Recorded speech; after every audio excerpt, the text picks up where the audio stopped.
कई मायनों में भारत जोड़ो यात्रा और भारत जोड़ो न्याय यात्रा, इन दोनों ने राजनीति की सोच को बदला है। एक जमाना था और एक जमाना है जब एक तरफ लोग केवल सत्ता की लड़ाई लड़ते हैं। एक और व्यक्ति भी है और वो राहुल गांधी हैं, पर राहुल गांधी एक चिन्ह बन गए हैं, ये प्रतीकात्मक भी है। राहुल गांधी आज जो लड़ाई लड़ रहे हैं, कांग्रेस जो आज लड़ाई लड़ रही है, ये पार्टियों की लड़ाई नहीं, ये इस देश के अस्तित्व की लड़ाई है। राहुल जी ये जो न्याय यात्रा लड़ रहे हैं, कई मायनों में अगले दशकों तक राजनीति की परिभाषा को ये यात्रा बदल कर रख देगी और राजनेताओं की जिम्मेवारी और जवाबदेही को।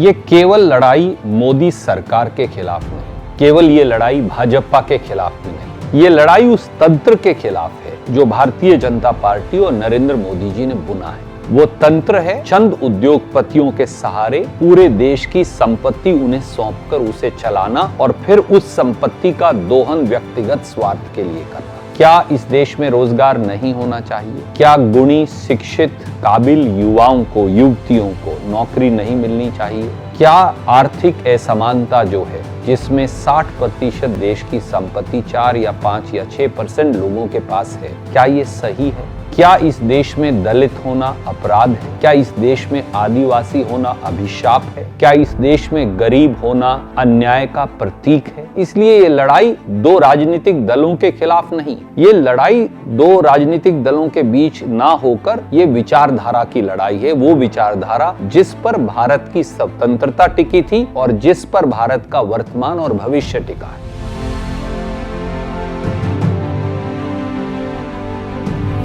नौकरियां दो बड़े क्षेत्रों से पैदा होगी। ये देश आज भी भारी संख्या में इस देश के लोग खेत खलिहान पर आधारित हैं। जिस दिन आप किसान को न्यूनतम समर्थन मूल्य की गारंटी देंगे, जिस दिन खेती मुनाफे का सौदा बन जाएगी, उस दिन नौकरियां और ज्यादा पैदा होंगी। और हमारे लिए सबसे ज्यादा नौकरी पैदा करने वाला क्षेत्र कौन सा है? वो है एक MSME यानी मध्यम सूक्ष्म लघु उद्योग, और दूसरा है अनऑर्गेनाइज सेक्टर, जिसे हम जो ऑर्गेनाइज सेक्टर से अलग है और जो इस देश में सबसे ज्यादा नौकरी देता है। आज इन दोनों पर कभी गब्बर सिंह टैक्स की मार, कभी नोटबंदी की मार, कभी इंस्पेक्टरी राज की मार, कभी अनदेखी की मार, कभी क्रेडिट न मिलने की मार, कभी मार्केट को खत्म कर देने की मार, और कभी मोनोपोली जो क्रिएट हो रही हैं उनकी मार। जिस दिन उनका छुटकारा हो जाएगा, उस दिन ये दोनों क्षेत्र सबसे ज्यादा उद्योग पैदा कर पाएंगे, सबसे ज्यादा नौकरियां पैदा कर पाएंगे।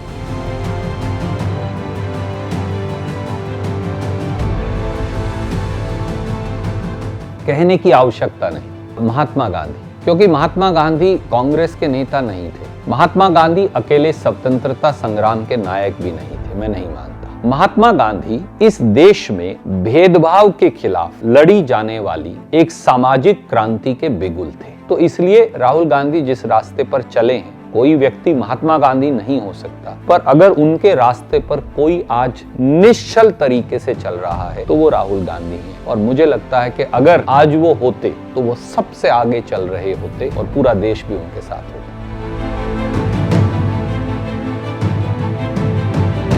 I still remember when I was appointed at a very young age as the president of the Indian National Congress. I suddenly found the huge challenges of discipline, self-discipline in the organization. We still remember many times when we were reprimanded by Mrs. Sonia Gandhi. I also remember immense affection that she gave. I also remember multiple agitations where a whole lot of us were injured and were sent to jail by the then BJP government led by Mr. Vajpayee and Mr.